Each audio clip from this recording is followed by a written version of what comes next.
Difícil, ¿no?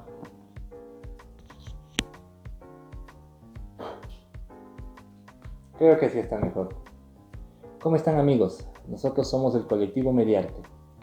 Y en este espacio, ya que estamos aquí, siempre les contamos un poco de la historia del país y de la ciudad. Y es que concebir nuestras vidas sin energía eléctrica hoy nos parece imposible. Pero para contarles cómo llega este servicio a nuestro país, es importante hablar primero de su historia. Y para hablar de electricidad, quizás tengamos que remontarnos muchísimos siglos atrás. A los primeros hombres, cuando se preguntaban cosas tan triviales como ¿qué era un rayo? Hoy para nosotros es normal saber que es una gigantesca descarga eléctrica. Pero ¿qué había para ellos?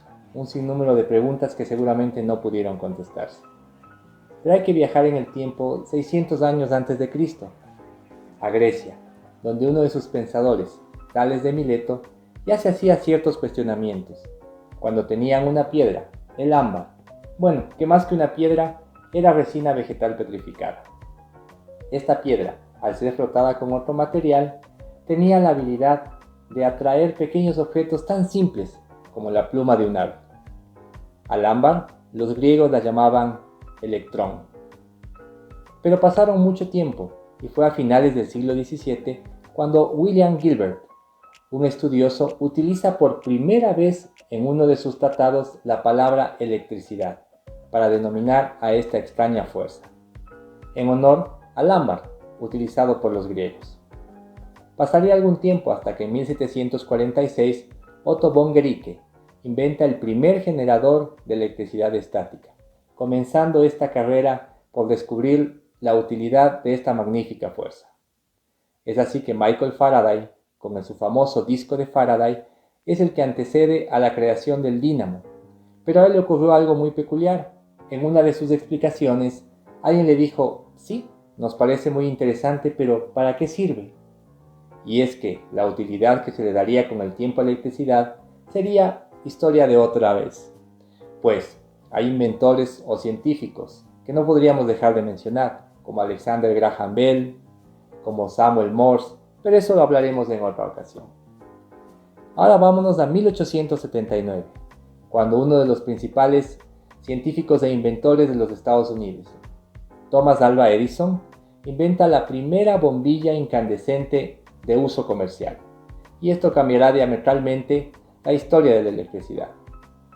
Pero años después, en 1833, una de las mentes más brillantes que ha tenido la humanidad, Nikola Tesla, inventa el primer motor de corriente alterna, y posterior, en alianza con Westinghouse, en 1895, la primera planta generadora eléctrica a los pies de las cataratas del Niágara, iluminando las ciudades y el mundo. Pero si esto pasaba a finales del siglo XIX, en el resto del continente y en otras partes del mundo, ¿qué pasaba en el Ecuador? Esa es una pregunta que seguro nos haremos. Pero si ustedes pensaban que la respuesta comenzaría en Guayaquil, el puerto principal, o en Quito, no hay nada que esté más lejos de aquello. Pues, como dice la canción, hoy pensará en, si usted nunca ha ido a Loja, no conoce mi país. Y es que es la Centinela del Sur la que comenzará a contarnos la historia de la electricidad en el Ecuador. Y lo hará doña Mercedes, esposa de don Ramón Eguiguren, visionario empresario lojano que llevó este servicio hasta su ciudad. Buenas tardes, amables damas y caballeros.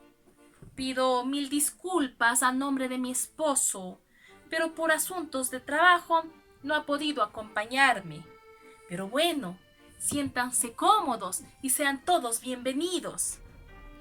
Les contaré que en 1886 llegó a Loja desde Lima un francés llamado Alberto Ror, con el fin de instalar un equipo hidráulico de molinos para la familia Burneo. Así fue como conoció a mi esposo, Ramón Eguiguren, en una de tantas tertulias, junto con otros notables lojanos como Manuel Alejandro Carrión, Ricardo Valdivieso y el alemán Ernesto Witt.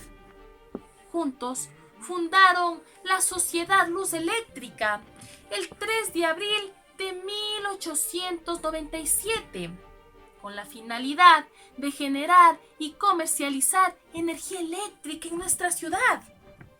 Mi esposo ha sido nombrado primer gerente, mientras que Monsieur Rohr es el encargado de hacer fabricar las máquinas para el alumbrado, según la casa Sauder-Harle y Cia de París, que es considerada la firma pionera de fabricación de equipamiento para faros y generador de energía eléctrica. Una vez instalada la central, su inauguración oficial se llevó a efecto el 23 de abril de 1899. Recuerdo que enviamos invitaciones cuyo texto decía: gloria al trabajo y a la industria, el logro estrecho van camino de la vida, el extendido, el poderoso abrazo, Elia, bandada de luz y sonriedad. Rohr, como encargado del contrato de fabricación de la maquinaria en Francia, tuvo que viajar para adquirirla y enviarla a Puerto de Paita, en Perú. En el puerto, luego de desarmar la maquinaria, se la trasladaba de Perú a la ciudad de Loja, en mulas. Finalmente, el 1 de abril de 1899, se observó cómo se iluminaba la ciudad de Loja en la noche. Fue un maravilloso espectáculo. Qué interesante, ¿verdad? ¿Quién diría que la historia de la electricidad en el Ecuador comenzaría en el sur del país? Pero ahora tengamos otro invitado, don Rafael Valdés y Cervantes, un milagreño que nos cuente cómo llegó este servicio a la Perla del Pacífico, Guayaquil.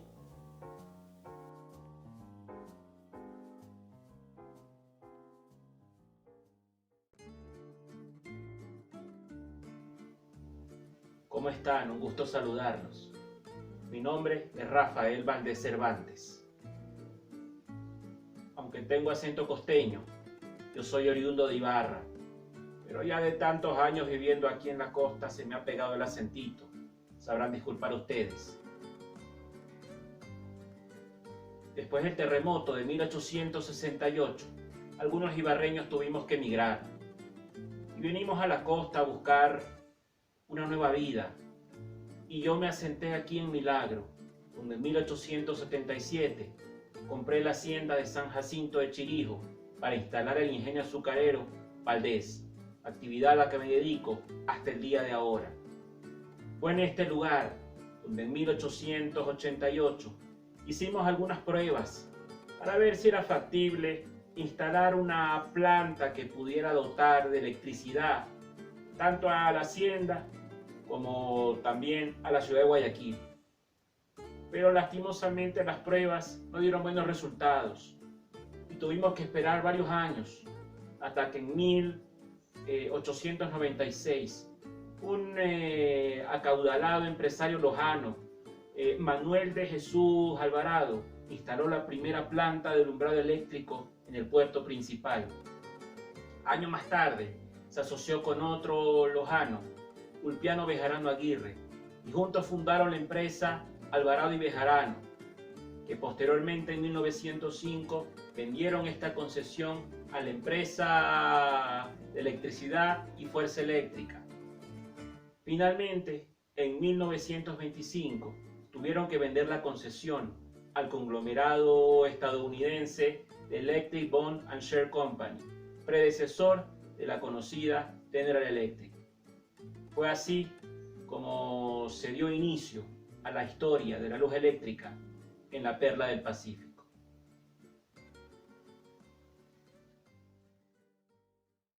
Qué fascinante es la historia de la energía eléctrica en nuestro país.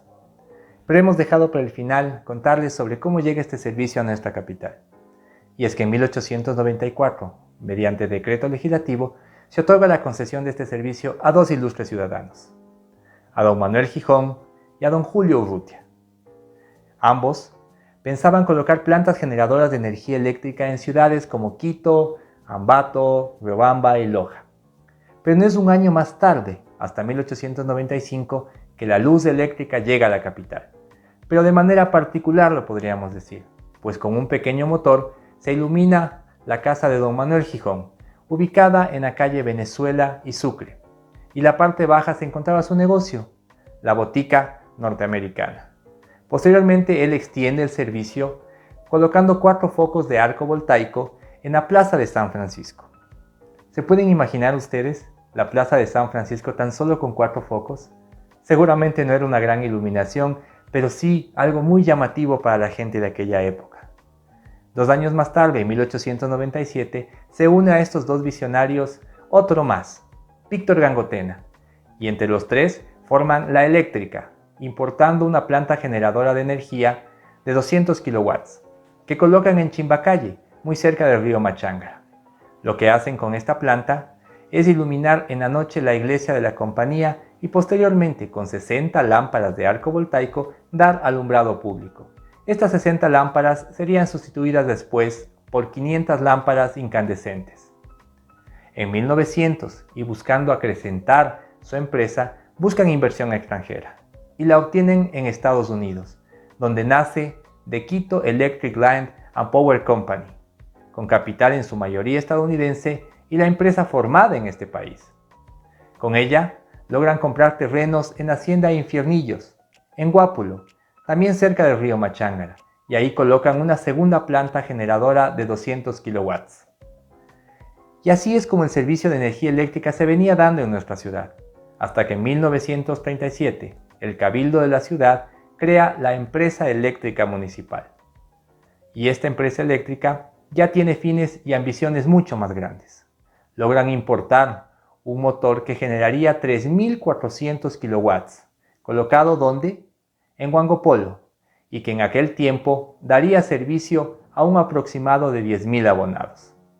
Para 1955, la empresa eléctrica municipal se vuelve autónoma y, con inversionistas como el mismo municipio de Quito y la Caja de Seguros y la Caja de Pensiones, que años más tarde se fusionarían para formar el Instituto Ecuatoriano de Seguridad Social, va creciendo y prestando mejores servicios.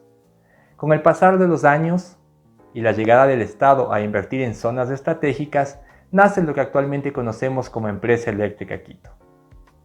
Este ha sido un breve recorrido por cómo llega el servicio eléctrico a nuestra capital.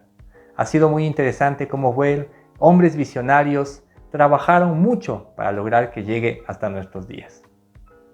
Espero que hayan disfrutado de este video.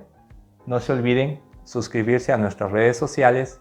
Nos encuentran en todas ellas como Colectivo Mediarte, a nuestro canal de YouTube, darle clic a la campanita para recibir notificaciones cada vez que subimos un nuevo video. Hasta la próxima, amigos.